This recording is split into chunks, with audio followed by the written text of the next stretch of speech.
Putra atau Pusat Tenaga Rakyat adalah organisasi yang diwujudkan pemerintah Jepang di Indonesia pada 16 April 1943 dan yang dipimpin oleh 4 serangga, yaitu Soekarno, Hatta, Ki Hajar Dewantara, dan Kiai Haji Mansur.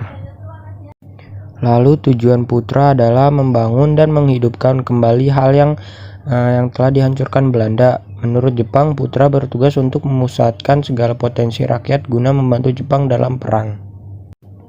Putra dibubarkan pada tahun 1944 karena Jepang menyadari bahwa Putra lebih banyak menguntungkan bagi pergerakan nasional dibandingkan kepentingan Jepang sendiri. Akhirnya Putra dibubarkan. Perlawanan rakyat terhadap Jepang. 1. Peristiwa Chotpyeong di Aceh 10 November 1942. Upaya Jepang untuk membujuk ulama yang memulai pemberontakan tidak berhasil, sehingga Jepang melakukan serangan mendadak di pagi hari saat orang-orang sholat subuh yang menewaskan Abdul Jalil, selalu pemimpin yang penyerangan masyarakat Aceh. Yang kedua, perlawanan di Singaparna, Tasikmalaya, Februari 1944. Perlawanan ini dipimpin oleh Kiai Zainul Mustafa yang menolak ajaran yang berbau Jepang seperti upacara Seikere yang diwajibkan untuk membungkukkan badan pada Kekaisaran Jepang. Lalu pemberontakan Teuku Hamid, November 1944. Pemberontakan Teuku Hamid terjadi di Meurudu, Aceh. 2 peleton tentara peta yang dipimpin oleh Teuku Hamid melarikan diri ke gunung-gunung dan mengadakan perlawanan terhadap Jepang. Lalu perlawanan peta di Blitar 29 Februari 1945 yang dipimpin oleh Shodansho Supriyadi. Perlawanan ini disebabkan karena masalah mengumpulkan beras, Romusa dan Heiho paksa yang sudah di luar batas kemanusiaan. Perlawanan peta di Gumilir, Cilacap, April 1945.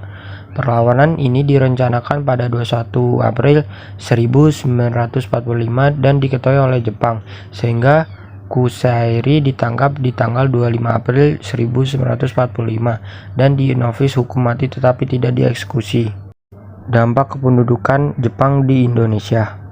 Dampak positifnya yaitu Jepang memperbolehkan bahasa Indonesia sebagai bahasa komunikasi nasional. Jepang ikut menggugah rakyat membentuk BPUPKI dan PPKI sebagai persiapan kemerdekaan Indonesia. Lalu Jepang juga menginisiasi pendirian koperasi dan sekolah untuk kepentingan rakyat Indonesia.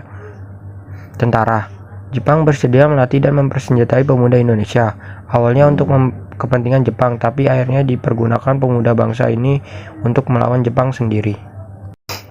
Dampak negatifnya pun juga ada, yaitu 1. Jepang menguasai daerah strategis yang dianggap penting. Lalu kedua, banyak rakyat Indonesia mengalami siksaan fisik, penahanan tanpa alasan, perbudakan seks hingga hukuman mati. Yang ketiga, Jepang menerapkan sistem kerja paksa Romusa. Sistem ini sangat tidak manusiawi dan menyebabkan banyak korban meninggal dunia karena bersifat pemaksaan dan tidak normal. Lalu Jepang menyebabkan rakyat menderita kelaparan karena perampasan hasil bumi dan sumber pangan rakyat yang tidak merata. Romusa adalah panggilan bagi orang-orang Indonesia yang dipekerjakan secara paksa pada masa penjajahan Jepang di Indonesia dari tahun 1942 hingga 1945. Kebanyakan Romusa adalah petani dan sejak Oktober 1943 pihak Jepang mewajibkan para petani menjadi Romusa. Latar belakang Jepang melaksanakan Romusa atau kerja paksa karena luasnya daerah penduduk Jepang menyebabkan Jepang memerlukan tenaga kerja yang sebanyak-banyaknya untuk membangun sarana pertahanan berupa kubu-kubu pertahanan, lapangan udara darurat, gudang bawah tanah, jalan raya, dan jembatan. Untuk itu, Jepang membentuk Romusa atau serdadu kerja sebagai tenaga kerja kasar. Sekian dari saya.